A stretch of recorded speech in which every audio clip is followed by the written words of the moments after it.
Bismillah, Assalamualaikum warahmatullahi wabarakatuh. Di sini kami dari kelompok 11 akan membawakan presentasi tentang pengolahan data dengan Microsoft Excel. Di sini beranggotakan 2 orang, itu saya Muhammad Fahri dan teman saya Abdullah Mukhtar. Next. Ya, yang pertama ini ada tendensi sentral. Tendensi sentral atau central tendensi menentukan bagian tengah dari data, biasanya mengacu pada nilai tertentu.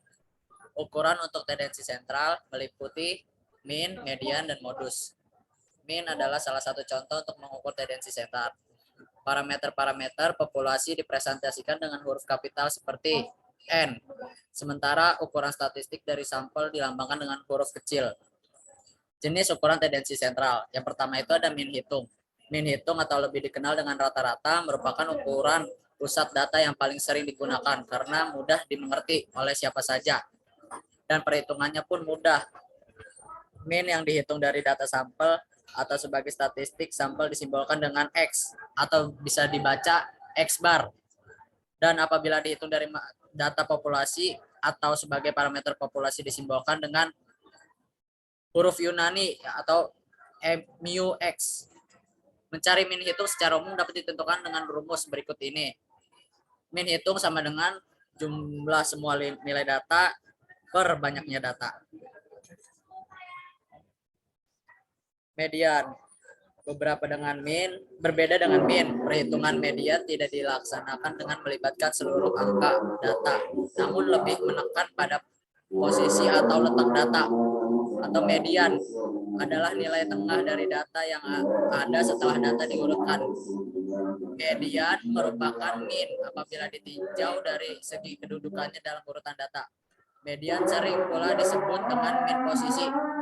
Median ditulis singkat atau disimbolkan dengan Mi atau MD. Cara mencari median dibedakan antara data tunggal dan data berkelompok. Yang ketiga itu median dan data tunggal. Median untuk data tunggal dapat dicari dengan pedoman sebagai berikut. Pertama itu, jika jumlah data ganjil, mediannya adalah data yang berbeda paling tengah. Yang kedua, jika jumlah data genap, mediannya adalah hasil bagi jumlah 2 data yang berbeda di tengah. Pedoman tersebut dirumuskan sebagai berikut. Yang pertama, untuk data ganjil, N sama dengan ganjil. Ini median sama dengan XN2. Yang kedua, untuk data genap, N sama dengan genap. Median sama dengan XN atau 2 ditambah XN tambah 2 per 2. Atau secara singkat median ditemukan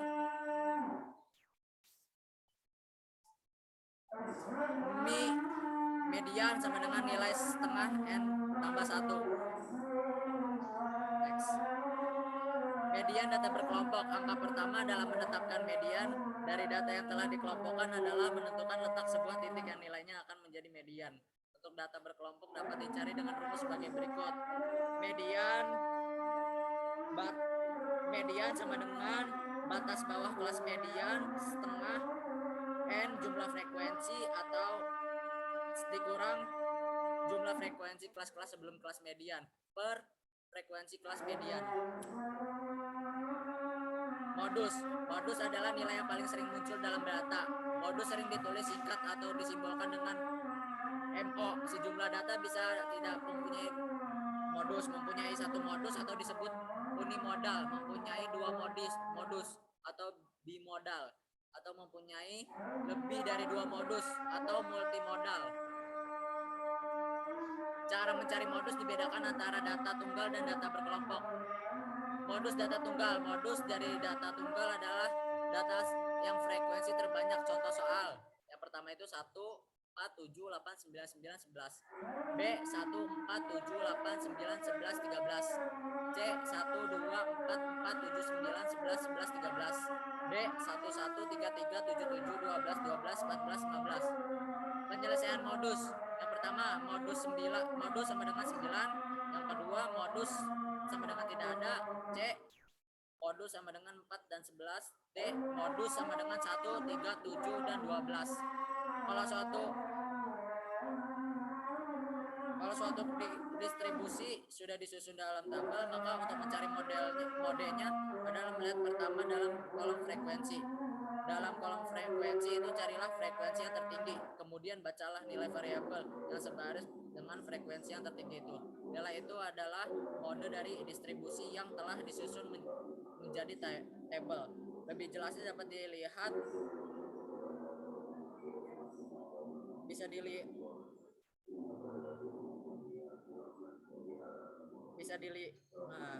distribusi nilai variabel yang sebaris di frekuensi yang tertinggi itu, nilai itu adalah mode yang distribusi yang telah disusun menjadi tabel. Lebih jelasnya dapat dilihat pada tabel 2.4 berikut ini. Selanjutnya saya serahkan ke Abdullah Mukhtar. Ya baik, terima kasih Saudara Fahri. Ya bisa dilihat pada tabel 2.4 data prestasi yang diperoleh siswa dalam mata pelajaran IPA. Frekuensi yang tertinggi dari distribusi tersebut adalah 18. Nilai yang mempunyai frekuensi tertinggi itu adalah nilai 7.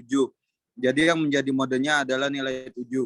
Selanjutnya perlu diperhatikan bahwa mode adalah nilai, bukan frekuensi yang tertinggi. Ini berarti bahwa mode dalam distribusi tunggal adalah nilai variabel yang memperoleh frekuensi terbanyak. Modus mode data berkelompok. Untuk data berkelompok, dalam hal ini distribusi frekuensi, modus hanya dapat diperkirakan. Nilai yang paling sering muncul akan berada pada kelas yang memiliki frekuensi terbesar. Kelas yang memiliki frekuensi terbesar disebut sebagai kelas modus. Ya, next. Modus data berkelompok dapat dicari dengan rumus sebagai berikut. Mo sama dengan L plus D1 slash D1 plus D2. Keterangan. Mo sama dengan mode.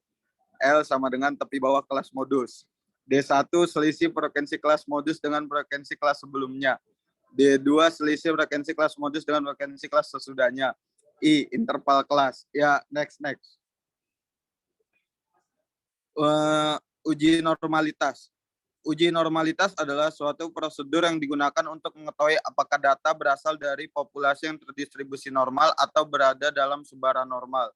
Distribusi normal adalah distribusi simetris dengan modus, mean, dan median yang berada di pusat. Distribusi normal diartikan sebagai sebuah distribusi tertentu yang memiliki karakteristik berbentuk seperti lonceng jika dibentuk menjadi sebuah histogram seperti gambar 1.1 di bawah ini. Ya, bisa dilihat kawan-kawan. Ya, next. Uji normalitas.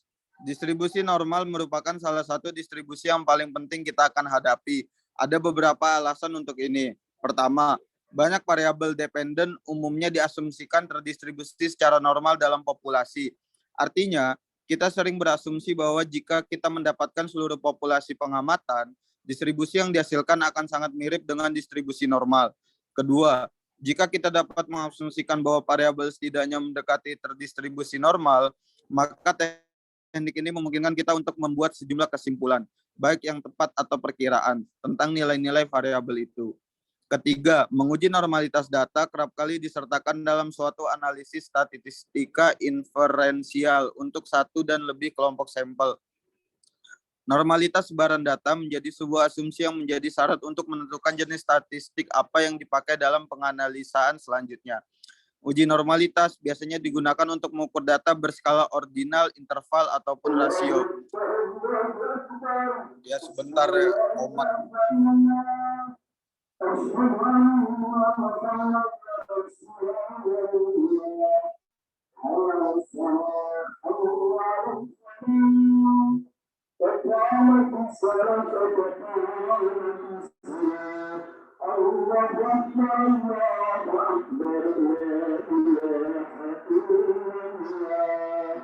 Ya, lanjut.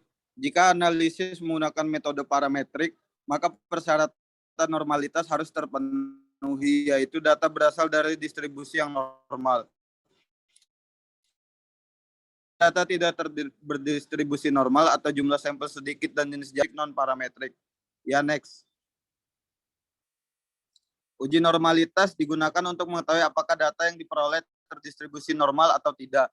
Dasar pengambilan keputusan adalah jika nilai L hitung lebih dari L table, maka HO ditolak. Dan jika nilai L hitung kurang dari L table, maka HO diterima. Murwani 2001. Hipotesis statistik yang digunakan HO. Sampel berdistribusi normal. H1 sampel data berdistribusi tidak normal. Meskipun demikian, apabila sebaran data suatu penelitian yang mengungkapkan kemampuan siswa ternyata diketahui tidak normal, hal itu bukan berarti harus berhenti penelitian itu sebab masih ada fasilitas statistik non-parametrik yang dapat dipergunakan apabila data tadi tidak berdistribusi normal. Ya, next. Ya, terima kasih. Terima kasih kepada Abdullah Mokhtar yang telah mempresentasikan. Ya, mungkin ini presentasi dari kelompok kami, kelompok 11. Kita selesaikan dengan membaca kafaratul majlis subhanakallahumma wa bihamdika asyhadu an la ilaha illa anta astaghfiruka wa atubu ilaik. Wassalamualaikum warahmatullahi wabarakatuh.